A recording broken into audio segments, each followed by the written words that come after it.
This is Sneaker Gears. My name is Levi, and welcome to another performance preview where today we're looking at the upcoming Nike Zoom Freak 2. Let's jump right in.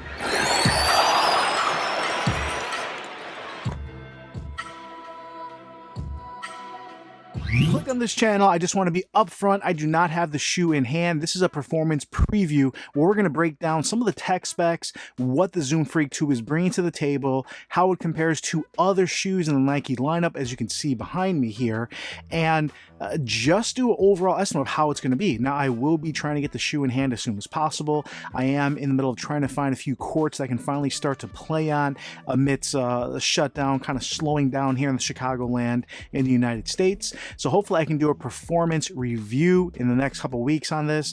But even with that being said, I probably have 6 different shoes in the back catalog. If you guys want me to do a video of that, I would love to have your input and see what you guys want to see first and what comparisons come to mind so I can help you guys out.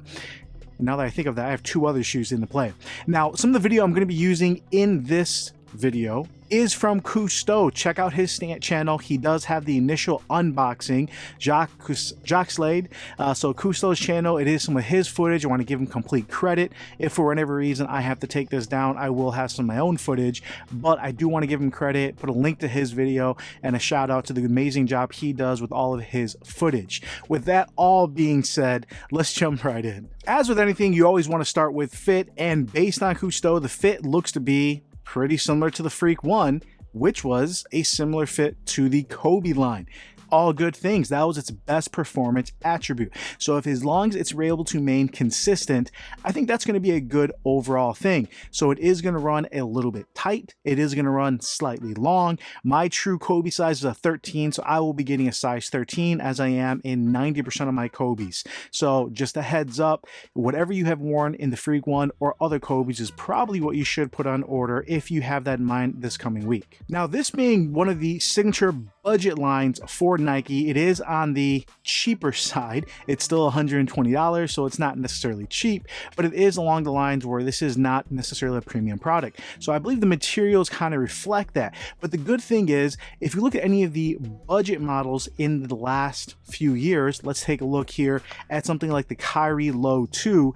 This is something, and let's see if we can get a close-up shot, that's actually really nice material. It's works. It's okay. It doesn't have to be this premium, super light, super flexible, where a lot of people complain that when something is incredibly light and incredibly flexible, it's not as durable. That's kind of the trade-off, guys. If you're going to have something that's really premium and that's ultra lightweight, just like a Formula One car, it means they're not going to be the most durable either. But because this is a budget line, a lot of the materials used do seem to be pretty rugged and pretty durable, so it should be relatively decent outdoors and relatively strong if you're playing indoors and you're getting scuffs and stuff. Now we'll wait to see how it works as far as breaking and flexibility, but the materials do look overall like they're made to withstand the test of time.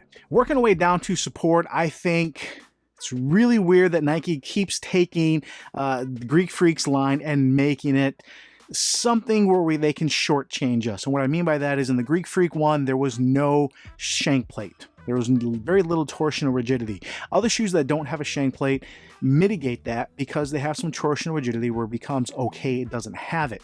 Not the case with the Freak 1, and it happened to be more of an issue than it should be. Now comes the Greek Freak 2, or the Zoom Freak 2. It does appear to have a shank plate because it does state there is a rigid piece between the outsole pieces. That's kind of what a midfoot shank is. But as Cousteau video states, and what it looks like, there's no actual proper heel cup. Like, come on, Nike, is it that expensive? Why are you shortchanging us here or there? Now, it does appear that the outsole does come up some and provide some sort of heel cuppage. And this is not uncommon. Again, this is something that we have here on the Kyrie 2, where you do have that outsole coming up and really helping with that coverage. Now, it does also use part of the design of the Nike logo where it's a little bit more rigid on the upper part of the heel. So you are contained somewhat, and I think it is going to do a good enough job to mitigate not having an actual heel cup, where as long as your heel stays locked in place and you stay on the footbed, it kind of doesn't matter. I think overall containment looks to be improved with those rigid pieces on the lateral side, and I think it should be a better performer overall when it comes to just being a more supportive shoe. Another aspect that I really like is it actually having a proper outrigger. This is going to be something that really creates a better sense of balance. When you talk about stability of a shoe or support of a shoe, that's breaking down by the stability. How flat is it? How wide of a base do you have? That looks good. How much lateral support you have? They added to that. And then how much containment you have, which we're going to find out once we get that heel cup in hand. So overall, it does look to be a step up for support. Hopefully it performs as well as it looks. Now down to the exciting stuff, the cushion. And I'm really excited to try this out because this is something we haven't had in probably 2 years. It is using a version of Unlocked Zoom. And when I say a version, I mean it is not completely unlocked. And by unlocked, I mean you are completely on top of the Zoom pad, with the Zoom pad being free to move, having complete open space right to the rubber all the way to your foot. Now it seems to be partially cored out in the foam, so that Zoom pad is going to have room to reflect and react, so it should feel rather decent. We haven't had that since the PG2, which is one of my favorites. Now supposedly that was on the PG3, and I have that right here, but I really didn't feel it, to be honest. This was probably the worst cushion of the PG line, and that's not necessarily a bad thing because the traction was there, the durability was there, but just wasn't really that comfortable. The PG4, they moved on to a full-length Air, meaning they left kind of that open hole in the Nike lineup for another shoe to take that place and give us Unlocked Zoom. So I'm super excited about that. Now, what Nike tries to do is, for their signature line, give each shoe something specific that you're only going to get with that shoe. Now, the last shoe to give us a full 4-foot Zoom unit is actually the CP3. I think this was the 11, not the 12. No, this is the 12. So the 12, which essentially is last year's model, not really available anymore. I haven't seen any new colorways. This has a similar Zoom pad in the front, but it's not unlocked, although it was still very comfortable. Other shoes in the lineup, the Kyrie Low has a heel and 4-foot Zoom, but this is, I believe it's more the gum stick style. Same thing with the Nike Zoom or Nike Mamba Fury that has that gum stick style 4-foot Zoom unit. Now this is something that is much more tuned for court feel, shouldn't be nearly as comfortable, but at the same time this is actually a really great off court and court feel based shoe. So this is something I think is going to compete against, and this is the same kind of retail price, even though this has been available for probably half the price. So this is going to be a great comparison once I get those in hand. The only thing that's going to be disappointing is they're not using their Cushlon 2.0. It does appear that they are using a standard Phylon to keep it lightweight. This is similar to the cushion they're using in, say, the Zoom Witness 4 for LeBron, where you have those Zoom pillars in the 4-foot, but you have a foam that's pretty much rock hard all the way through. I don't know if it's going to be hard, don't know if it's going to be soft, but generally Cushlon 2.0, which is what I'm calling it, that's not official, is a newer version of Cushlon from Nike that is actually very plush, and you absolutely feel the difference underfoot. I think one of the shoes this was a big highlight on was that N7 Heritage model. The cushion on this was amazing. This was the same foam used on the Zoom Kobe 5 Protro, and that Cushlon 2.0 is really next level, and I think they saved that because that is the same stuff they're using on the Kyrie 6. So that has the Zoom Turbo and the Cushlon, so they wanted to keep that a little bit more separate, where you spend a little bit more money. The Kyrie 6 is going to be a little bit of a performance upgrade when it comes to the cushion, but compared to the Zoom Freak 1, having a even partially unlocked 4-foot Zoom unit, in my opinion, is a complete upgrade. And my opinion is going to be based on you play on the balls of your feet. You should be on your toes. The first thing you land is your toes when you're coming down from a jump. So having the cushion in the 4-foot is going to be much more applicable. And there's a reason the Jordan brand has put everything in their forefoot cushion on all their shoes. So I think this is a great turn of the page for technology from the Zoom Freak 1 to the 2.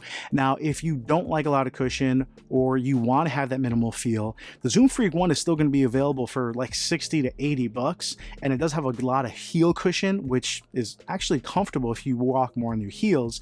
But when you're playing on your balls of your feet, there's not much cushion at all in the Zoom Freak 1.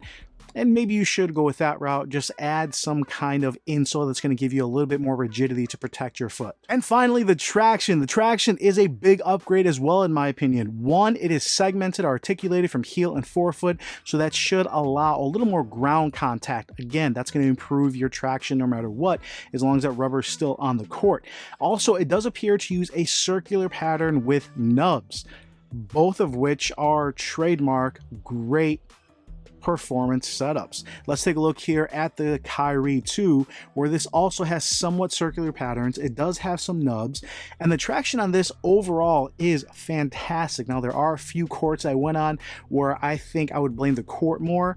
This is something that it uses a harder rubber, but because they're nubs, it's something that doesn't last as well off court. Now, with the Freak 2 being more of a budget model, I hope the rubber is a little bit more firm, so it does give a little more longevity for off court, but we're really not going to know until we get them in hand. Now, the heel traction seems to be kind of more of a storytelling, and honestly, the heel traction isn't as important. Obviously, it does come into play, but not nearly as much. So that is exciting because it looks to be a big upgrade from the first one on both aspects, no matter heel or toe. So with that all said, we have a cushion that's been upgraded, we have traction that's been upgraded, we have support that they still kind of cheaped out on, but does appear to be upgraded, and we're getting it all at the same price at $120. Now, remind you, we are not getting a signature highline shoe. This is still a budget model, so they did save on some areas, and that's going to be probably the weight of the shoe is going to be a little bit heavier.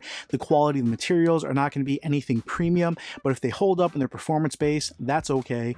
And as far as not having any heel cushion, that's something you can easily add. When I have the performance review, I'll give you guys some pointers on what to do if you feel that is missing.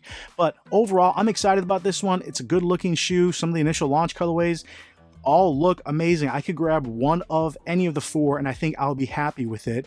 Let me know what you guys are thinking. Put some comments down below, and let me know if I missed anything.